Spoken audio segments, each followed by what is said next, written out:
In this rugged landscape, life has found a way to thrive.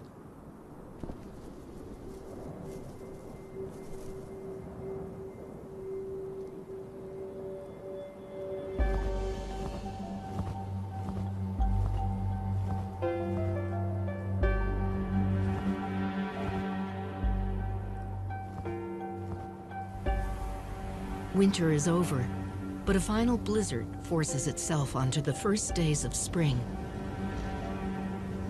The locals here are accustomed to extremes. They've adapted to survive where others cannot.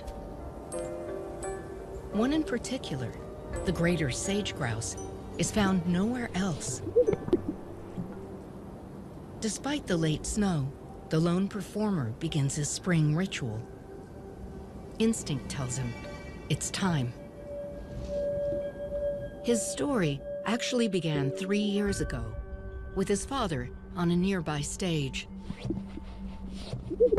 He's not alone. Males from across the range are arriving to spar for female attention.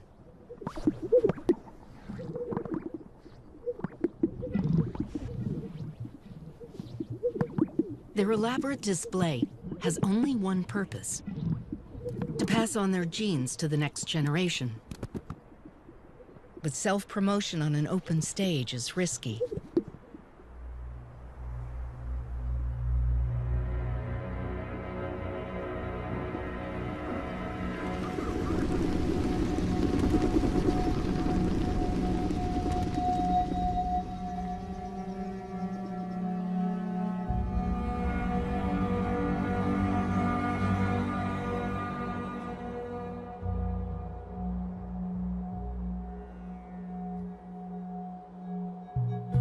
This is the heart of the West. An ecosystem that once stretched 500,000 square miles across North America. Today, only half of that remains. At altitudes above 3,000 feet, it's considered high desert, a place of scarce water. 60% of it comes from snow, and most of that is carried to outlying rivers. As the days lengthen, temperatures rise, and a transformation takes place.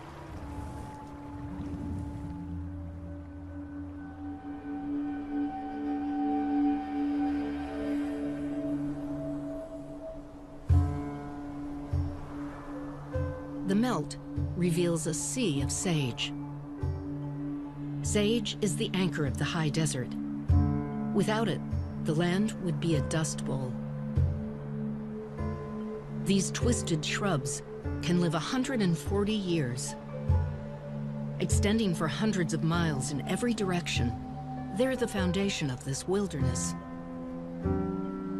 The wildlife here has evolved with the sage for over 2 million years.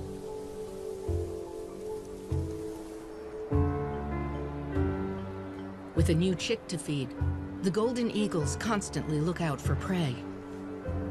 In open country, these powerful raptors can hunt almost anything, allowing them to raise families across much of the Northern Hemisphere. Since the first European settlers moved westward, this land has been traversed and cursed by travelers. It's the place in between, the big empty, through which one must pass to arrive somewhere else. Only those who linger will witness the intricate balance of this land.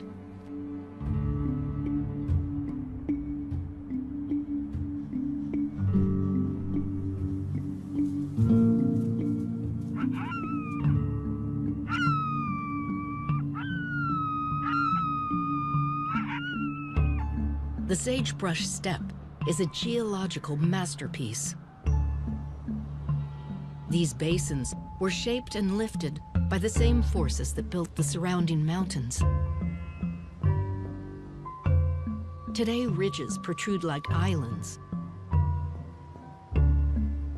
The rocks, carved by eons of erosion, provide a perfect nesting perch. will be months before the chick can fly. For now, she watches the world from up high.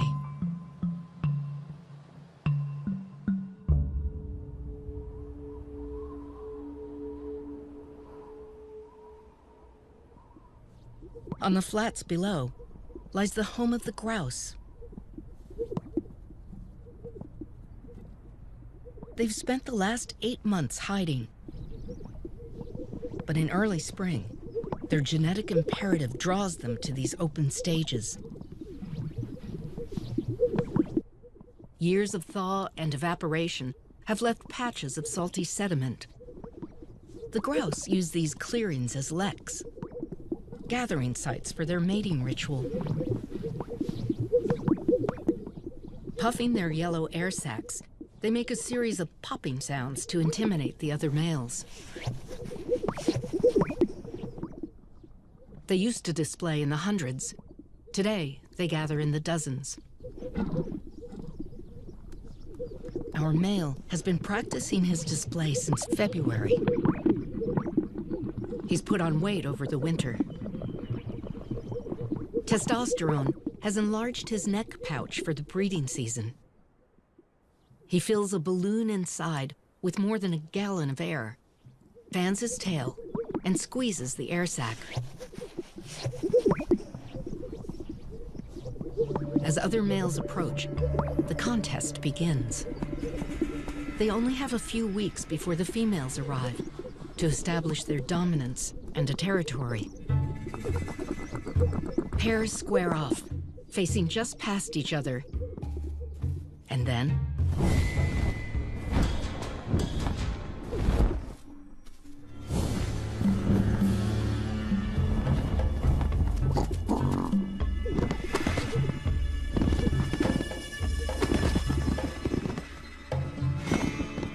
fights are ferocious and frequent. Males battle dozens of times a day. Serious injuries are rare. Mostly, it's a battle to exhaustion.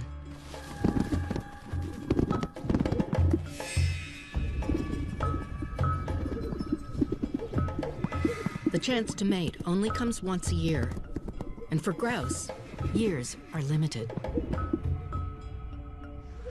Most males won't live more than 4 years. They might well only get 2 chances to breed, if they survive.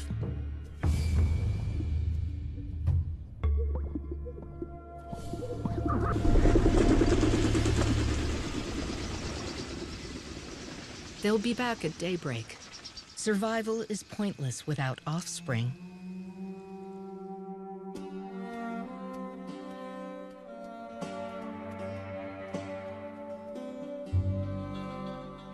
Sage has sustained pronghorn and mule deer through the winter.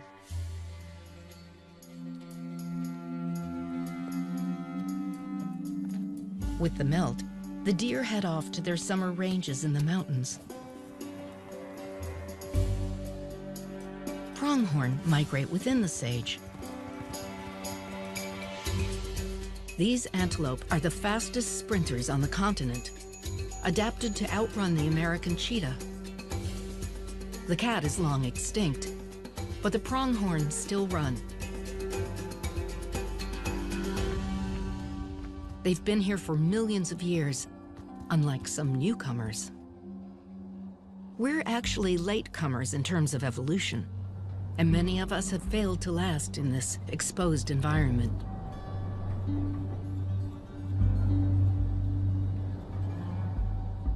The native wildlife evolved with this landscape, but their ancient migratory paths are now splintered.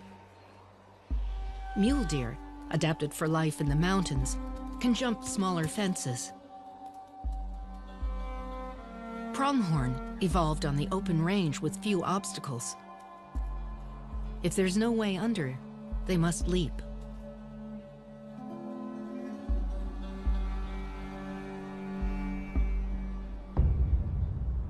Eagles have few boundaries.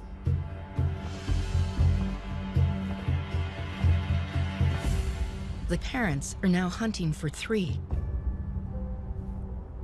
their eaglet will rely on them for the next 6 months.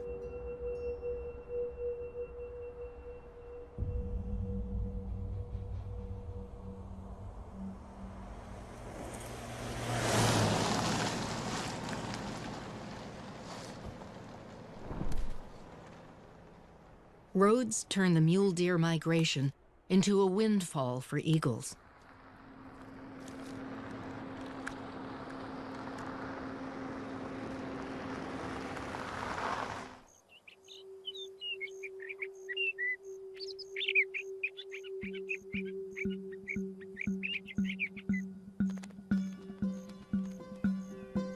When temperatures warm, the high desert comes to life, revealing the diversity hidden through winter.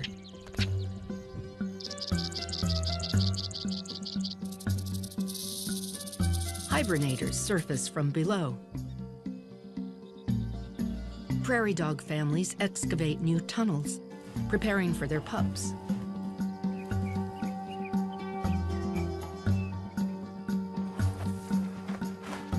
A badger digs her underground den, where she'll soon give birth.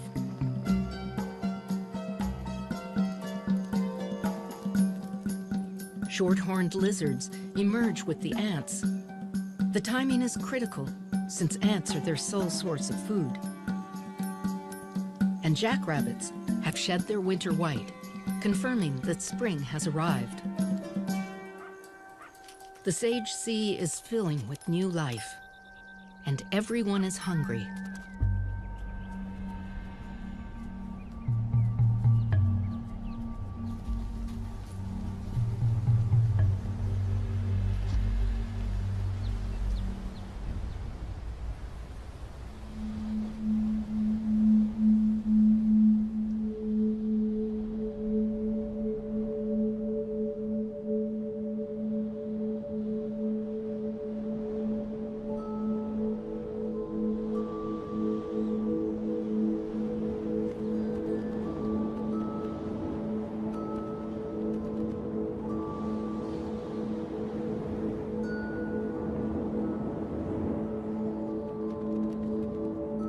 Wind is a constant in the high desert. Facing steady speeds of 20 miles an hour or more, the sage hugs the ground. Only the rocks have stood up to the desert gales.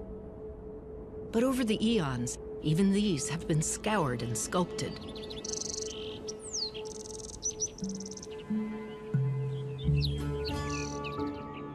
Each year, migratory birds fly hundreds, even thousands of miles to raise their young here. They synchronize their arrival with the emergence of insects. Some return to the exact same spot year after year, finding their small crevice once again in this vast expanse. For cavity nesting birds, rocks are the trees of the desert. Bluebirds use holes like these in place of hollowed trunks. Despite their brilliant blues, females pick their mates, mostly for the quality of his shelter. The tiny American kestrel is the only falcon in North America that uses cavities. With their ultraviolet vision, they track rodents by following their urine trails.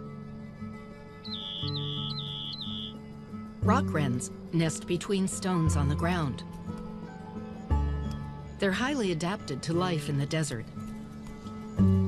Like many other desert dwellers, they get all their water from the insects they eat.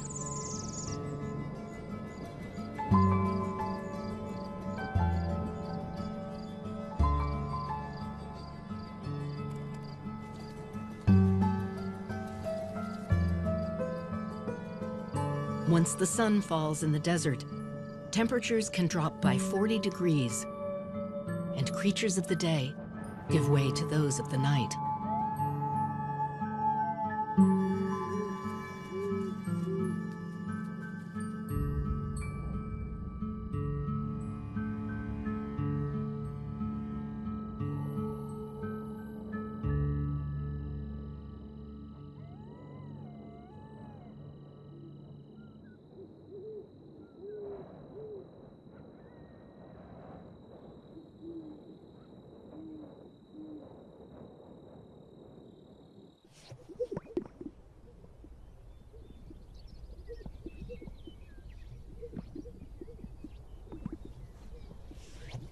At daybreak, our male is already at the lek.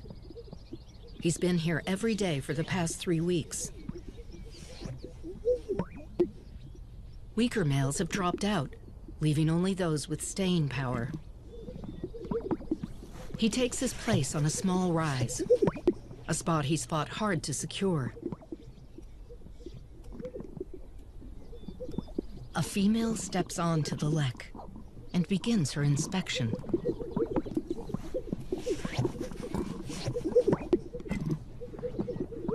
The males inflate, tails spread, but beyond displaying, they're powerless. It's the female who holds the cards. To a spectator, males might all look alike, but the females can clearly distinguish. Just what they're searching for is not altogether clear. Is choice based on looks or sound, stamina and strength? Despite decades of study, the jury's still out. We do know that successful males display precisely and repeatedly, taking their cues from the females. They know not to be too aggressive and to mount only when invited.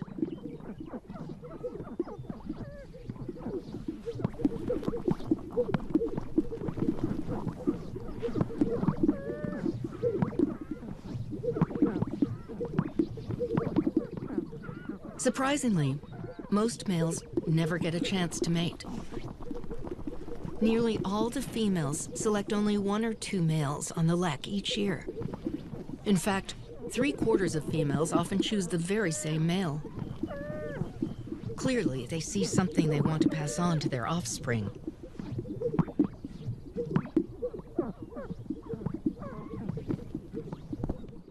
A female stands beside our male, sizing him up. She approves and gives her solicitation display. The best males can mate, fight off competition, then mate again, all in under a minute. Scientists recently counted a single male mating 37 times with 37 females in 37 minutes. Once they've bred, the hens have no further need for the male. They'll raise their offspring alone.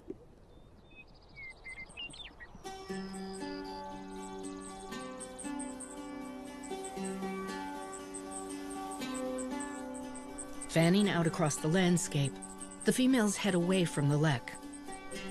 Too many predators are drawn to these open stages. To find a safe spot for her eggs, a hen might travel as far as 10 miles. It's easy to assume there's plenty of open space for grouse. But here in the desert, resources are scarce and far apart. Grouse need to track down food, water, and shelter, which could be 30 miles in any direction. This first-time mother has much to consider as she searches. She needs to build her nest away from rocks or fences where raptors can perch. And she needs cover, a place well hidden by sage, and grass. Grass also acts like a sponge, holding water for the smaller plants and insects that her chicks will eat. Here on the range, grass is in high demand. For millions of years, bison fed on these grasses. Today, livestock graze. While bison roamed freely, livestock is managed, moved from parcel to parcel. If allowed to overgraze, the grasses take years to recover.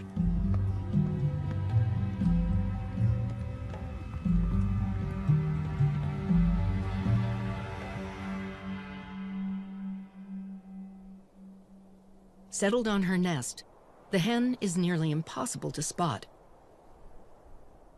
She's built her nest in a shallow depression beneath the sage, lining it with grass and leaves and dozens of her own feathers. Now she and her eggs must wait.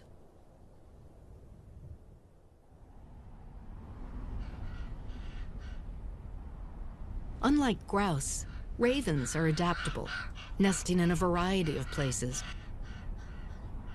They typically build on rock ledges and in trees, but they also take advantage of man-made perches, like windmills and storage tanks. They can eat almost anything, including human garbage. Their ability to conform gives them an edge in this changing landscape.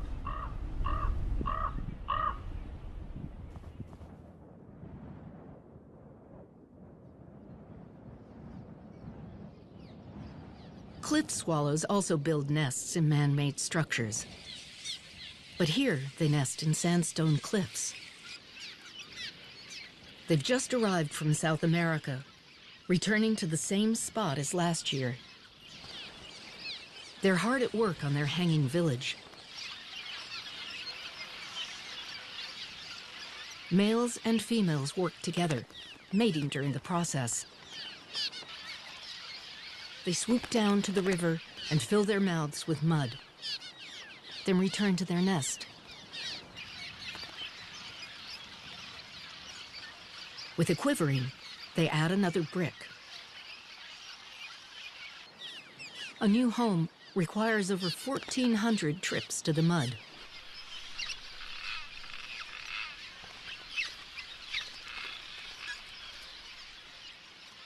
Great horned owls share these cliffs.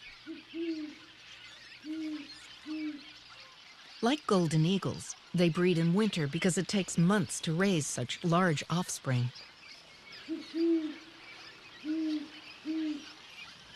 Chicks need to learn how to fly and hunt before the first snow.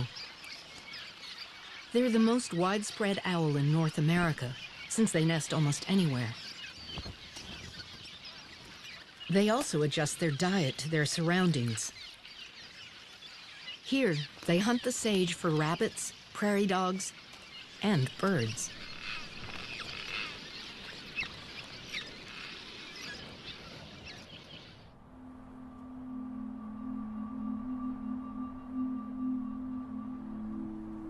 Ravens also feed their young a wide variety of prey. After discovering another bird's nest, the male delivers a meal of eggs. Down in the sage, the scene reveals the source of the feast. Our hen has lost her clutch.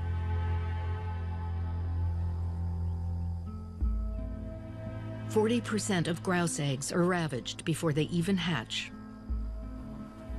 There's nothing a hen can do but move on. She can wait for next year or try for a second clutch.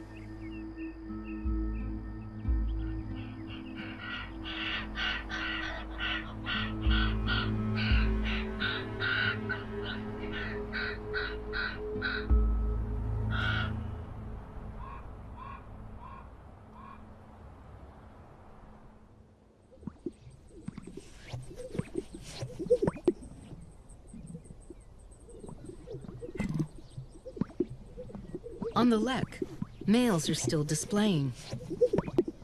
They return every day, hoping for females who've lost their nests.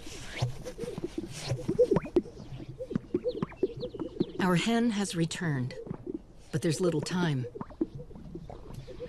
Her second clutch will need to hatch while there's still plenty of food for her chicks. She sifts through the males, searching for the very same male she chose before. And finds him. In a world where passing on his genes means everything, this male has succeeded.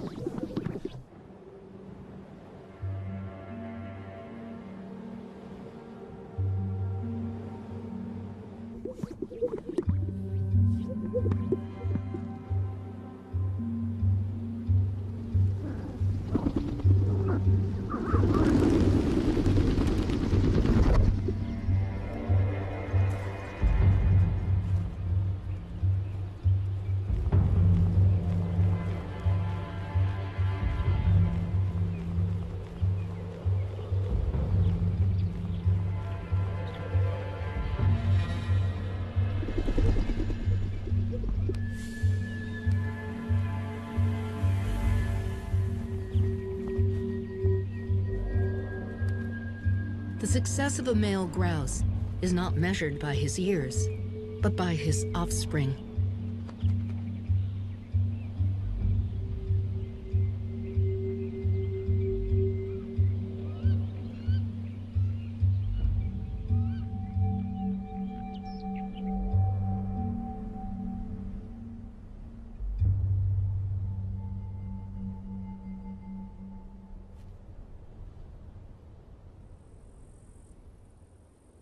Our hen is on the search again, but this time there's even more urgency.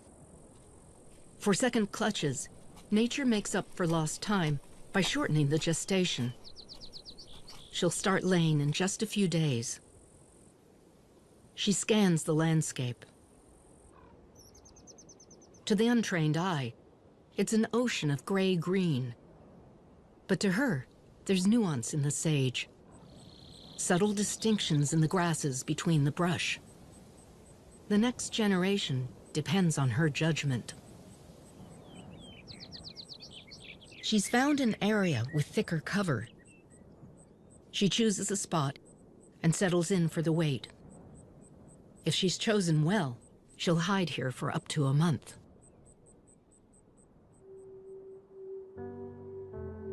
Unlike ravens and bluebirds, grouse are tied to unbroken expanses of sage. Without it, the species would cease to exist. The sagebrush sparrow would also disappear. Each year, they return here to lay their eggs. They breed nowhere else. The sage thrasher and brewer's sparrow do the same.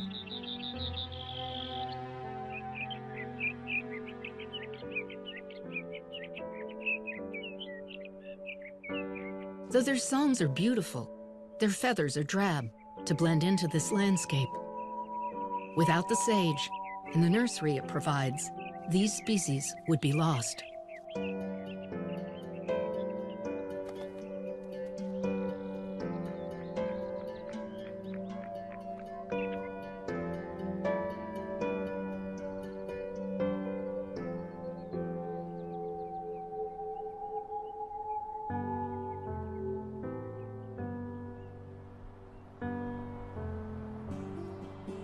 Sagebrush is a nursery for plants as well. While it's toxic for most animals to eat, it's actually called a nurse plant because its shade and roots help other plants grow. Sage survives in this arid environment through deep roots that reach to the water below. Like water, most resources in the desert are locked well beneath its dry crust. Coal, uranium, gas, oil. We've drilled down like deep roots to tap these resources.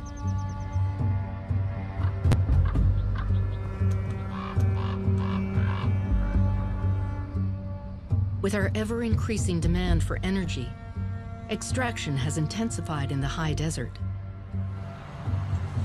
As wells, pipelines, and holding tanks proliferate, the Sage Sea is becoming more and more fragmented.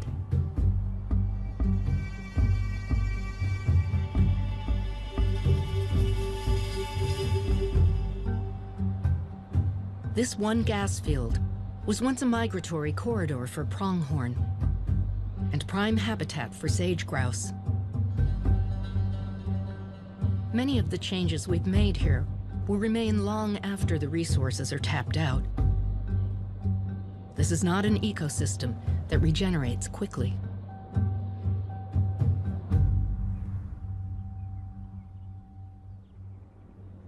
The hen has laid 8 eggs, a full clutch. For the next month, she'll rarely leave the nest.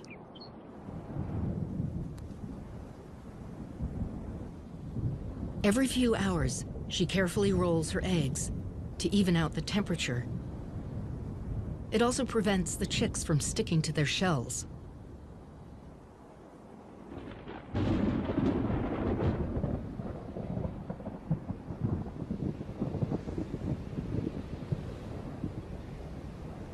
Throughout the summer, electrical storms roll across the desert. often shedding only drops of water. The storms bring more bluster and spark than rain. Native plants have adapted to these electrical storms. But while sage is fire-resistant, highly flammable cheatgrass has invaded the desert, bringing a new threat. Wildfires driven by fierce winds burn thousands of square miles of sage each year.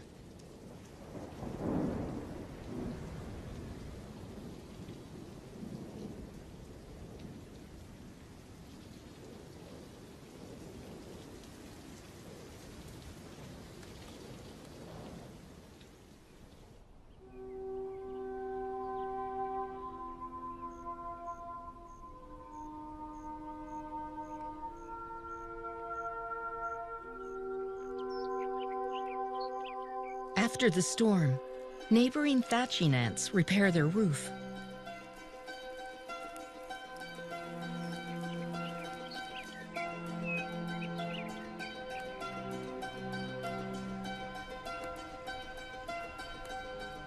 It's a happy fluke when meals deliver themselves.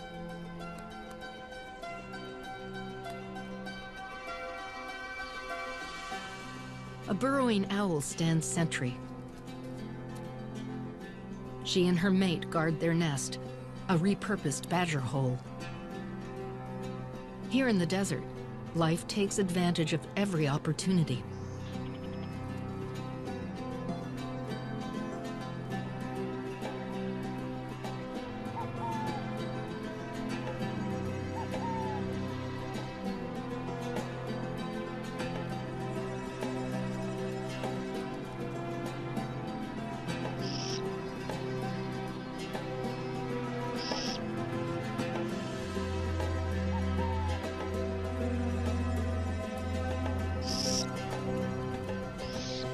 Weighing only 5 ounces, they're tiny for owls. Great horned owls are 15 times their size.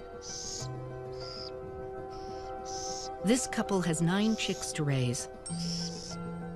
They're excellent hunters, specializing in small rodents and insects. With this many mouths to feed, the parents hunt both day and night.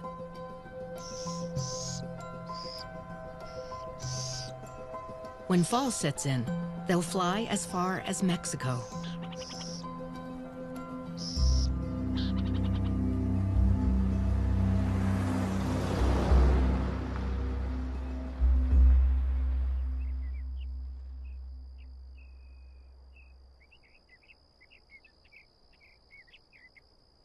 It's been 24 days. At last, there's a sign of life from below. The first chick peers out and snatches his first meal. Less than an hour old, he's already able to feed.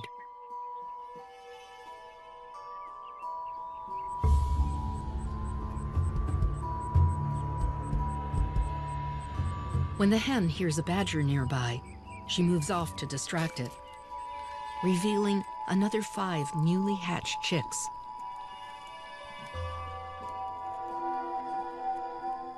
They're at their most vulnerable now, still wet from the eggs.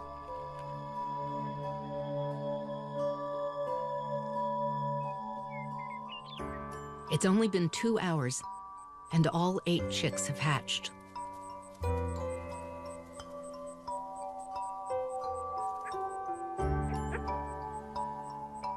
The moment they can walk, they have to feed. They can't digest sage yet, so for the next few months, they'll eat other plants and insects. For their safety, as soon as they're dry, the hen leaves them away from the nest, for good.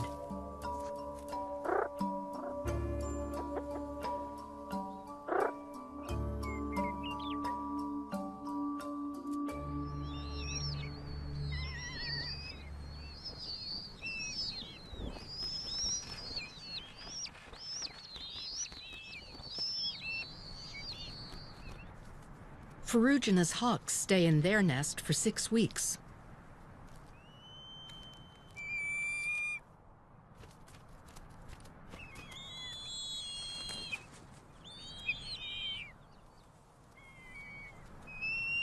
Their parents harvest a steady stream of prairie dogs and ground squirrels from the abundance around them.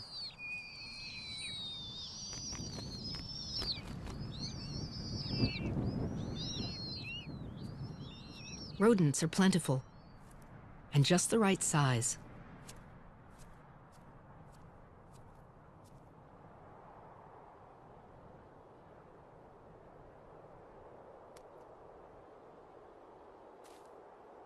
Now 6 weeks old, the eaglet needs much larger meals. Cottontail and jackrabbits are staples. So are grouse.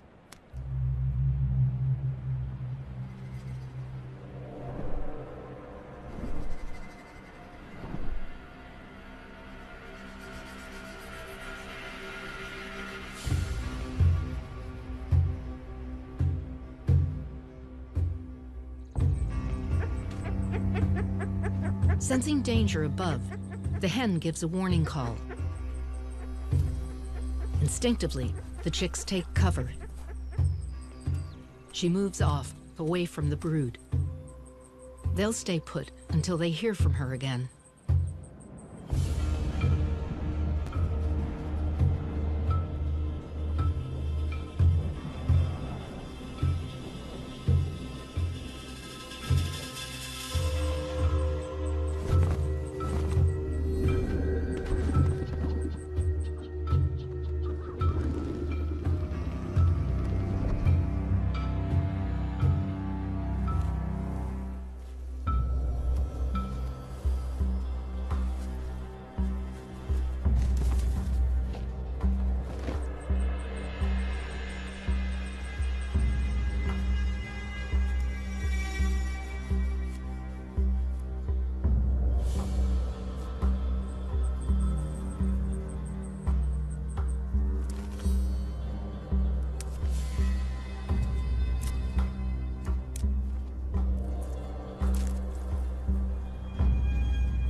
When the danger's past, a contact call brings the family back together.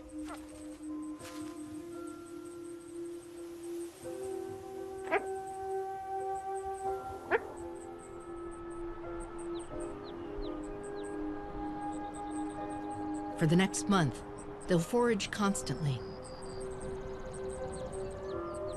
In a couple of weeks, their adult plumage starts to come in. Soon, they'll blend in with the grown-ups. As long as they can find food, they'll stay in the sage.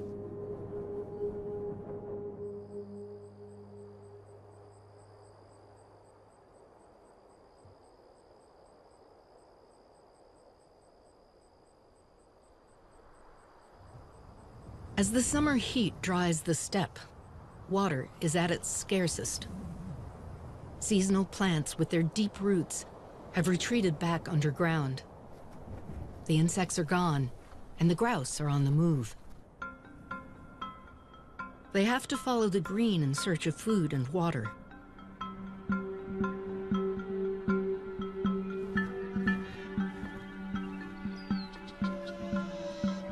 Natural wetlands are scattered across the high desert. Like ribbons, small streams trickle from springs, creating marshes. Wetlands are a green magnet for wildlife.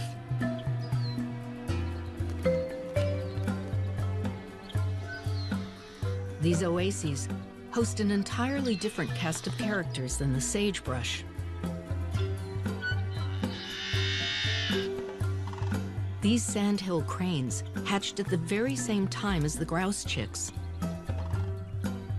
While grouse couple for only seconds, these parents mate for life. They might spend as many as 20 years together, migrating to and from Mexico.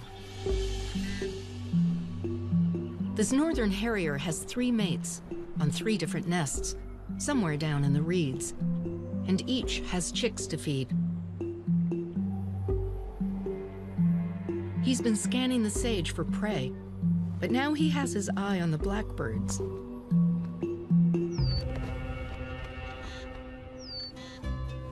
Red-winged and yellow-headed blackbirds defend their territories with a vengeance. Their eggs lie hidden in the grass below.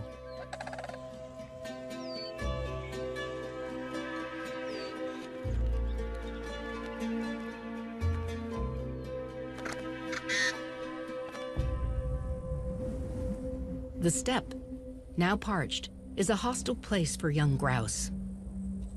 Over the last 6 weeks, the hen has lost 3 of her chicks. They've traveled miles from their nest. What's left of the family has joined up with other grouse on their migration to water. But it's not a pristine marsh they're headed to. Humans settled most of the fertile areas long ago. For more than a century, we've battled sagebrush, removing it so we could harness the land. Farms and ranches have transformed most of the wild wetlands. But native wildlife still need the moisture, and many manage to coexist.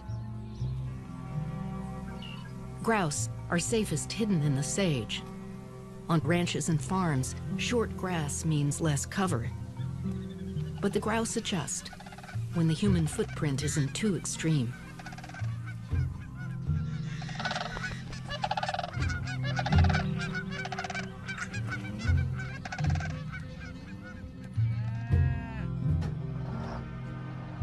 These wetlands once supported thousands of grouse. Despite the alteration, some still support hundreds. Housing developments are a different story. They leave little for wildlife. Parts of the high desert have become some of the fastest growing areas in the United States. Wide open habitat is quickly being portioned off, transforming the big empty.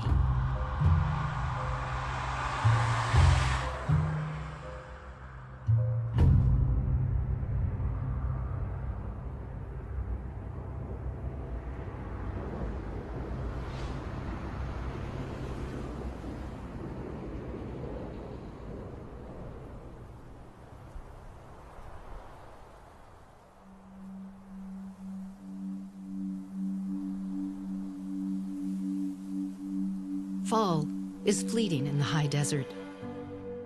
The days shorten, temperatures drop, and creatures take their cue to migrate. The rock cavities, recently full of life, are now empty. The songbirds have headed south for the winter. The eaglet has finally left the nest. She's still testing her wings. The marshes have browned, and the grouse are headed back to the safety of the sage. The chicks are old enough now to eat its leaves. This will be their only food for the months to come.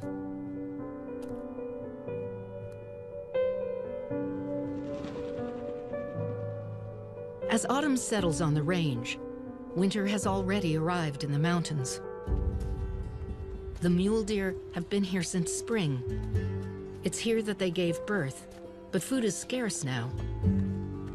They begin their descent, leading their young,